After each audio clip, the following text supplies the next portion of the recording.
"A slow sort of country," said the Queen. "Now here, you see, it takes all the running you can do to keep in the same place. If you want to get somewhere else, you must run at least twice as fast as that."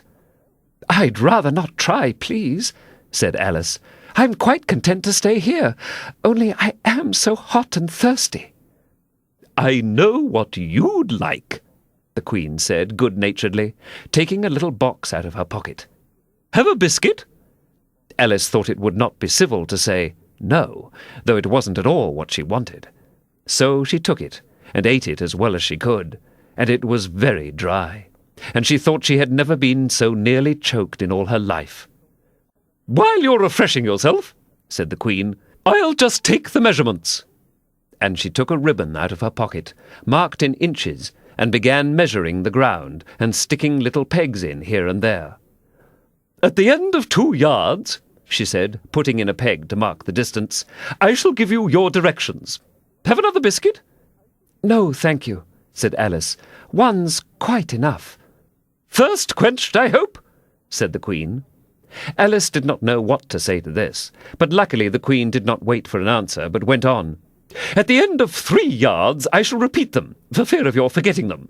At the end of 4 I shall say goodbye, and at the end of 5 I shall go." She had got all the pegs put in by this time, and Alice looked on with great interest as she returned to the tree, and then began slowly walking down the row.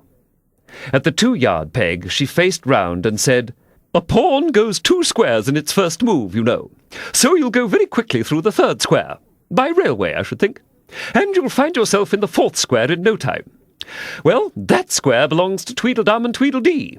The 5th is mostly water, the 6th belongs to Humpty Dumpty, but you make no remark." I didn't know I had to make one, just then," Alice faltered out. "You should have said," the Queen went on in a tone of grave reproof. "It's extremely kind of you to tell me all this. However, we'll suppose it's said. The 7th square is all forest. However, one of the knights will show you the way. And in the 8th square we shall be queens together, and it's all feasting and fun." Alice got up and curtsied, and sat down again. At the next peg the Queen turned again, and this time she said, "Speak in French when you can't think of the English for a thing. Turn out your toes as you walk, and remember who you are." She did not wait for Alice to curtsy this time, but walked on quickly to the next peg, where she turned for a moment to say, "Goodbye," and then hurried on to the last. How it happened, Alice never knew, but exactly as she came to the last peg, she was gone.